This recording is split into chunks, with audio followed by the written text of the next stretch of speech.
పొట్టి శ్రీరాములు పెద్ద కూరగాయల మార్కెట్ పునర్నిర్మాణం విషయంలో వ్యాపారస్తుల్లో ఎటువంటి దిగులుంది అన్న పరిస్థితి మాత్రం నెలకొనుంది.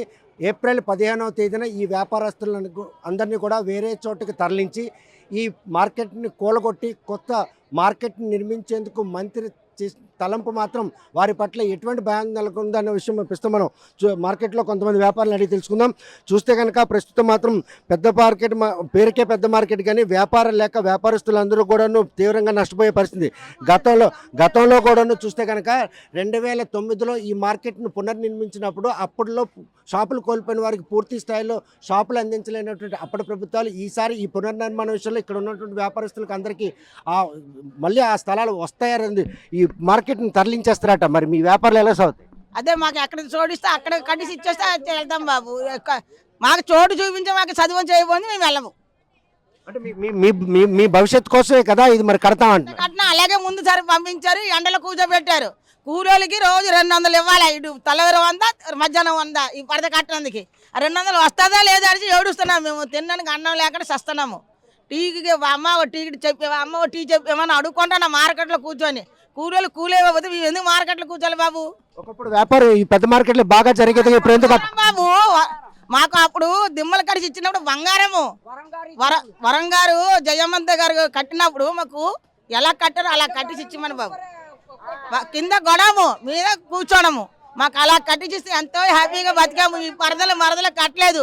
ఇప్పుడు ఎవరు కొట్టు ముందుగా వాళ్ళే డబ్బు ఇచ్చి అద్దెలు ఇచ్చుకుంటున్నారు. 2 వందలు అద్దె. నేను కూర్చున్న చోటుకి 4000 అద్దె. గవర్నమెంట్ జాకు 4000 అద్దె. నేను కూర్చున్న చోటుకి ఆ 4000కి ఎలాగొస్తుంది? రోజు 200 వేస్తా కదా, 400 సార్. 200 రాకపోయినప్పుడు అతను మాట కాస్తానా లేదా? వాళ్ళు తిడతారా లేదా? నాకు మా స్థలం మాకు ఇచ్చేయండి బాబు, మా కొట్లు మాకు ఇచ్చేయండి బాబు, అంతే. దాని నుంచి మాకు ఏటి అక్కలేదు. ఉద్యోగం సజ్జగలేదు. ఈ వయసు అయిపోయింది. మేము ఎక్కడ కష్టపడడానికి వెళ్ళగలం బాబు? వెళ్ళలేము కదా కష్టపడడానికి. రూపాయి డబ్బులు మాకు ఎవరైనా ఇస్తారా? మీ దగ్గరకు వచ్చిన మీరు ఎవరు వెళ్ళమ్మా నిన్న ఇచ్చాను ఇవాళ వచ్చామని అంటారు. మేము కష్టపడితే కదా 100 మాకు వస్తుంది. మా వ్యాపారం సాగలాగా మాకు చేయండి. ప్రస్తుతం పెద్ద మార్కెట్ పునర్నిర్మాణం విషయంలో మాత్రం వ్యాపారస్తులు ఒక దిగులు నెలకొనుంది. ఎన్నాళ్ళ నుండి ఇక్కడ వ్యాపారం చేస్తున్నావు, ఈ రోజు మళ్ళీ షాపులు మంచి షాపులు కట్టిస్తున్నారు అంటున్నారు. అది మీకు సమ్మతమేనా? పెద్ద మార్కెట్ మేము ఇప్పుడు మార్కెట్ వ్యాపారస్తులు చేసిన కాలం 50 సంవత్సరాలు అవుతుంది మాకు. మా అవతాతలు చేసినప్పుడు కాలం నుంచి వాళ్ళకి ఒక 100 సంవత్సరాలు వాళ్ళు అయింది. వాళ్ళ గతం పోయినప్పుడు మేము కూర్చున్నాం. అప్పుడు వరం గారు కట్టినప్పుడు మాకు అన్ని సదుపాయమే చేశారు. అతను అన్యాయం చేయలేదు. ఇప్పుడు మాకు ఈ ప్రభుత్వం రావడము మాకు చాలా అన్యాయం అవుతుంది. ఈ కాలువగట్లో కూర్చోమంటున్నారు. ఆ దోమలు గీమలు కూర్చుంటున్నాము. ఒంటికి జబ్బు తెచ్చుకున్నాను. ఒంటికి జబ్బు తెచ్చుకున్నాను. కరెంటు లేదు, ఏటీ లేదు. ఈ అసౌకర్యాన్ని లేకుండా చేసి కొత్తగా మార్కెట్ కడతామని చెప్తున్నారు కదా, మరి అది మీరు స్వాగతించరా? ఇప్పుడు మేము ఎలా సహకరిస్తాం? మాకు ఎక్కడో చోటు మాకు మార్కెట్ చూపించి చేస్తే మేము ఎక్కడైనా సహకరిస్తున్నాం. మార్కెట్ లేనిది మేము ఎక్కడ తుప్పలంట దొంగలంట ఇప్పుడే తిరుగుకొని ఉన్నాం సార్. చూస్తే కనుక ప్రస్తుతం వ్యాపారాలు సజావు సాగుతున్నాయా? కొత్త మార్కెట్ నిర్మిస్తామంటున్నారు. ఏమి మార్కెట్ లేవండి. చాలా మంది పేదలం చాలా బాధపడుతున్నాం వ్యాపారాలు లేకంట. కానీ రెల్లివాళ్ళలోన ఒక ఇంచుమించు ఒక 200 మంది 300 మంది ఉన్నవాళ్ళం. కనీసం 50 మంది కూడా లేము ఇక్కడ. అందులోనే ముదుకు ఉంది, ముసలి ఉంది, బతకం ఉన్నది. మరి కొంతమందికి షుగర్ వచ్చిన వాళ్ళు ఉన్నారు, బీపీ వచ్చిన వాళ్ళు ఉన్నారు.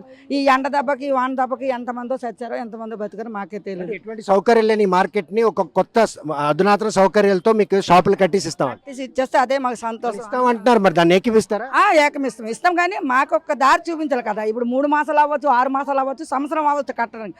మాకు బతికి తీరే మా పిల్ల జాలతో మేము ఎలా చచ్చిపోతాం? బిల్డింగ్లు కట్టినప్పుడు ఎన్ని సంవత్సరాలు నిర్మించారు? మేము ఒక సంవత్సరం 6 మాసాలు 5 మాసాలు అక్కడ ఉండిపోయింది సార్. ఏటీబీ రోడ్ ఇక్కడ ఏటీబీ రోడ్ ఎండలోన అక్కడ ఉన్నాం. కొన్నాళ్ళు ఎన్టీ రామ స్కూల్ దగ్గర ఉన్నాం. అక్కడ ఉన్నాం. చెప్తున్నారు 2 సంవత్సరాలు దాటిపోయింది కట్టించారు. మేము అప్పుడే చాలామంది చనిపోయారు కూడా. అప్పులు బాధలు పడలేక ఈ ఫైనాన్సులు తీసిక ఈ వారం పద్దులు తీసిక చాలామంది జనాలు చచ్చిపోయారు. ఇప్పుడు ఈ వడ్డీ ఎక్కమంటే అనేసరికి ఇదిగో దీనికి స్లాబు లేదు, ఒక నీడ లేదు, ఒక టెంట్ లేదు. ఏం ప్లాన్ మీద కట్టారు, ఏం దీన్ని కట్టారో మాకు తెలియదు. మాకు రోడ్ల మీద బతుకులు పడేశారు. ఈ కొత్త ప్రభుత్వం వచ్చినప్పుడల్లా మనకి ఏటి అనరు. ఈ ప్రభుత్వం రాకపోతే ఈ జమాలు వస్తారు. ఎవరో ఒకరు కొత్త వాళ్ళు వచ్చారు అనగానే మా జంగిళ్ళు మా గింపలు తోసేస్తుంటారు. మరి మేము ఎక్కడ పెద్ద మార్కెట్ పునర్నిర్మాణం విషయంలో మాత్రం చాలా మందిలో భయం నెలకొనే పరిస్థితి మాత్రం కనిపిస్తుంది. ప్రస్తుతం వ్యాపారాలు సాగ్గా తీవ్ర నష్టపోతున్న వీరిపై మాత్రం పెద్ద మార్కెట్ పునర్నిర్మాణం ప్రతిపాదన మాత్రం భయాందోళన కలిగి. ఎన్నాళ్ళ నుండి వ్యాపారం చేస్తున్నాం? ఒకప్పుడు ఇక్కడ పెద్ద మార్కెట్ ఎలాగుంది, ఇప్పుడు పెద్ద మార్కెట్ ఎలాగుంది? ఇప్పుడు పెద్ద మార్కెట్ బాగానే ఉంది సారు, కానీ తాత ముత్తాతలు కానీ మీకు ఇదే రుద్ది కదా, రెల్లి జాతి అనేది తెలియదని చెప్పుకొని మాకు అన్యాయం చేసి మేము చేయలేము. పెద్ద పెద్దలు వాళ్ళ చేతుల్లో ఉంది, మా చేతుల్లో ఉంది లేదు ఏటి. మరి అప్పటి నుంచి చేస్తున్నారు అనేది కృతజ్ఞతలు ఉంచుకొని మేము చేస్తున్నాము. మా పిల్లల పరిస్థితులు ఏంటి, వాళ్ళు రాబోయే కాలంలో వాళ్ళ పరిస్థితి ఎందులో మాకు సహకారం లేకపోతే మేము ఎందుకు ఉండాలి, ఎందుకు ఓట్లు వేయాలి ఏటి చెప్పండి. వాళ్ళు ఓట్లు కావాలన్నప్పుడు మా ధరకు వస్తారు, మరి మా బాధ కూడా వినాలి కదా. మరి ఇది కొట్టేస్తాను అంటున్నారు కరెక్టే, దానికి మేము ఏం కదా, అతను అధికారులు కాబట్టి అతని ఇష్టమే, కానీ మాకు ఇస్తారా లేదా మన పరిస్థితి ఏంటి అన్న ఒక ఆనందం మాకు తినేస్తుంది. రెండటి మాకు జ్వరం ఆలోచించింది అందరికీ.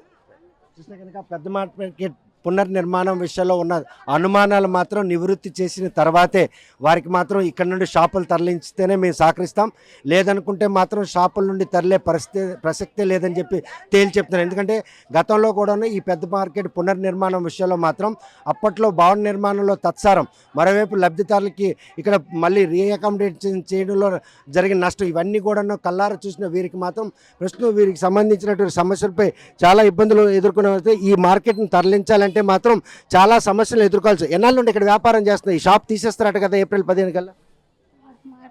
ఇక్కడ 20 సంవత్సరాలు అవుతుంది. షాప్ 15 ఏప్రిల్ 15 నుండి షాప్ తీసేస్తారట. మీరు ఇక్కడ నుండి వెళ్ళిపోతారా లేకపోతే ఇక్కడ వ్యాపారం? కాదండి, ఇక్కడే ఉంటాం, ఎక్కడ ఇస్తే అక్కడికి వెళ్తాం. కనుక ఏదైతే వీరికి ప్రత్యామ్నాయం చూపిస్తే తప్ప షాపుల నుండి కదిలే ప్రసక్తి లేదని చెప్పి వ్యాపారస్తులు కూడా చెప్తున్నారు. ఇక్కడ ఈ వ్యాపార సముదాయంలో మాత్రం 2 సమస్యలు తలెత్తున్నాయి. ఒకటి, ఏవైతే షాపుల్లో వ్యాపారాలు చేసుకునే వర్తకులు ఒకరైతే ఈ ఆంగణంలో మాత్రం రెల్లి కులస్తులు అందరూ కూడా సుమారు 200 కుటుంబాలు ఇక్కడ రోడ్డుపైన వ్యాపారం చేసుకుంటూ జీవనం సాగిస్తున్నారు. తమ కుటుంబాలకి ఇదే ఆధారమైనటువంటి ఈ పరిణామాల్లో పునర్నిర్మాణం విషయంలో తమకంటూ ఒక భరోసా కల్పించకపోతే మాత్రం ఇక్కడ నుండి కదిలి వెళ్ళేది లేదని చెప్తున్నారు. మరి ఈ విషయంలో పునర్నిర్మించాలన్నటువంటి తలంచినటువంటి కూటమి ప్రభుత్వం వీరికి సమస్యల్ని పరిష్కరించే ఈ పునర్నిర్మాణం ప్రక్రియను ప్రారంభిస్తుందా, వారికి ఒక భరోసా కల్పిస్తుందా లేదా అనే విషయం వేచి చూడాల్సిందే. పొట్టి శ్రీరాములు పెద్ద మార్కెట్ నుండి వీడియో జర్నలిస్ట్ రామకృష్ణతో సత్యం, RTV శ్రీకాకుళం. మరిన్ని వీడియోస్ కోసం ఛానల్ ని సబ్స్క్రైబ్ చేయండి. లేటెస్ట్ అప్డేట్స్ కోసం వాట్సాప్ ఛానల్ ని ఫాలో అవ్వండి. ఆ లింక్ డిస్క్రిప్షన్ లో ఉంది.